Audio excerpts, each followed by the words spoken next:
was falsely imprisoned as part of a propaganda campaign. At this point, he's malnourished. At daylight, he doesn't see it. He eats lentils. He has some protein there. He's lost over 30 pounds. The American people are furious this Marine is being held in Iran. He should be freed no matter what. Amir put his life on the line for this country. He'd do it again. Bring him home. He'd do it right now. Right now, our American Marine not only in an Iranian prison, but he's also on a hunger strike. Amir Hekmati has been wrongly held in Iran for 1,348 days. And now, potential presidential candidate Wisconsin Governor Scott Walker meeting with Hekmati's family. Governor Walker joins us. Good evening, sir. Good to be with you, Greta. Thanks for having me on, and thanks for your attention to this important issue. You know, Governor, what can we do? I mean, this is a very tough issue because we've got these nuclear talks going on simultaneously. But what should the president be doing to try to get our Marine home? Well, this is a bipartisan issue. This is one, obviously, I have opinions with Iran on this president, but this is one where the president and Republicans and Democrats alike can stand together. I think certainly we've heard the president recently talk about one of the journalists held at one of the dinners in Washington. He's talked in the past at a prayer breakfast about one of the ministers.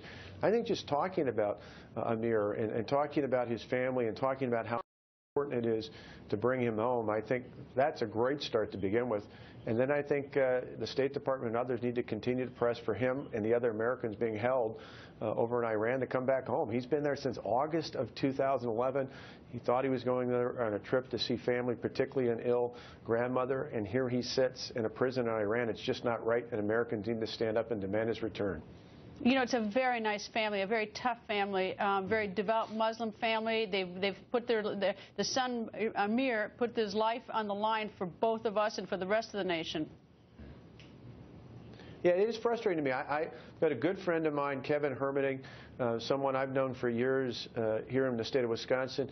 Kevin was one of the youngest people. In fact, he was the youngest Marine held hostage for 444 days in Iran a generation ago.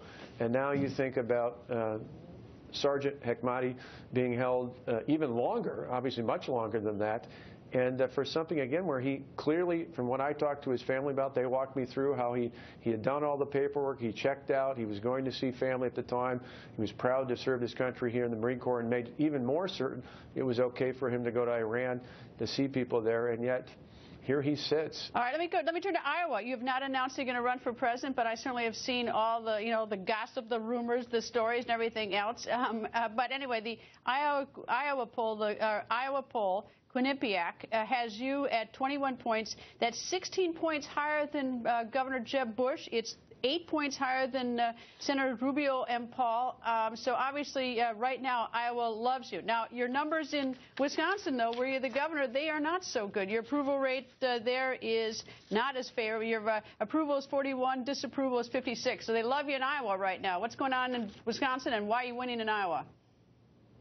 Well, I think two parts. One, in Wisconsin, it's pretty common. This happens every 2 years for governors. In fact, 4 years ago, in the 30s, and then came back and won the recall election with a bigger margin in June of 2012 than we did in November of 2010. People want someone who fights and wins for the hardworking taxpayers. A lot of great people either in or thinking about running who are good fighters in Washington but haven't won any real big battles. There's a lot of other good people I know who are outside of Washington who've won a lot of elections but never taken on the big fights. We're the only ones who've done both. We have consistently fought for good, common sense, conservative reforms, and we've won those battles time and time again. I think that's what people want. All right, you say you're going to Israel, so I've got to ask, do you intend to see the Prime Minister? What's the purpose of the trip to Israel?